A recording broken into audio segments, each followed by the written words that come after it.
Muusika mängib minu elus väga suurt rolli, et ega ausalt öeldes ei kujutakski oma elu ette ilma muusikata.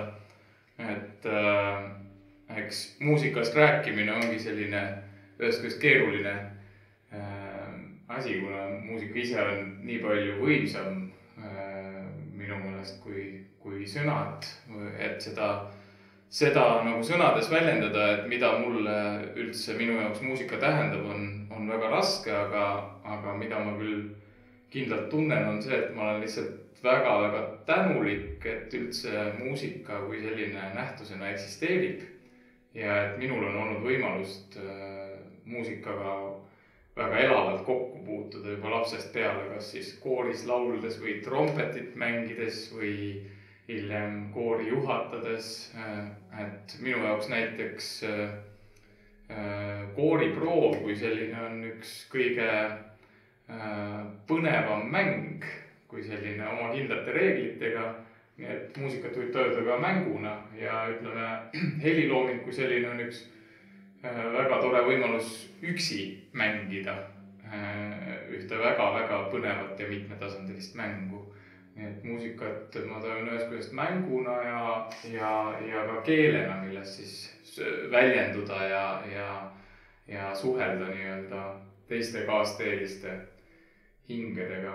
Ja mida ma veel tahaksin öelda selle koha pealt on see, et kui vanasti ma tajusin muusikat eelkõige emotsionaalselt, mida ma tajun siiamaani.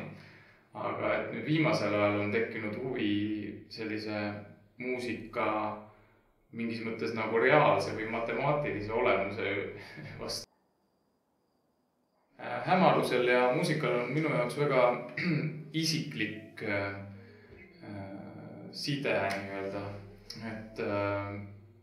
Et võiks öelda, et mina nagu muusikat kirjutama hakkasingi niiviisi, et istusin klaveri taha kusagil, ütleme, veel päevavalgel ja siis hakkasin midagi kirjutama ja sujuvalt selle aja jooksul läks hämaraks, aga ma ei pannud tuld põlema. Ja see atmosfäär, mis ruumi tekkis, oli hästi kuidagi kuhugi teise nagu ilma rändamine mingis mõttes, et just see valguse kadu viis kuidagi rohkem sügavalt võib-olla enda sisse. Nii et ja võib-olla sellest esimesest kirkast kogemusest lähtuvana ongi see hämarus jäänud minu loomingusse nagu väga olulisele kohale.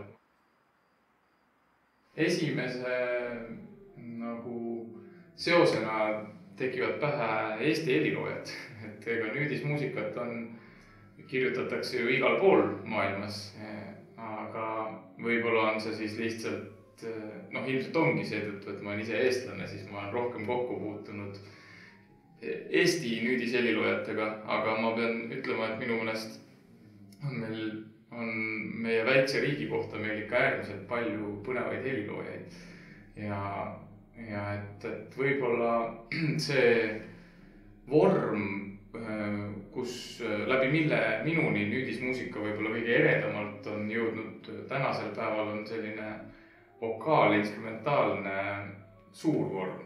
Ehk siis võiksin nimetada selliseid konkreetseid teoseid, mis mind on väga inspireerinud, on Arvo Pärdi Te Deum ja Aadama itk, Erkki Sven Tüüri Requiem ja Ärkamine, Tõnu Kõrvitsa Kreegi vihik ja Lageda laulud. Ja kui tuua näiteks umbes taolisest nagu vormist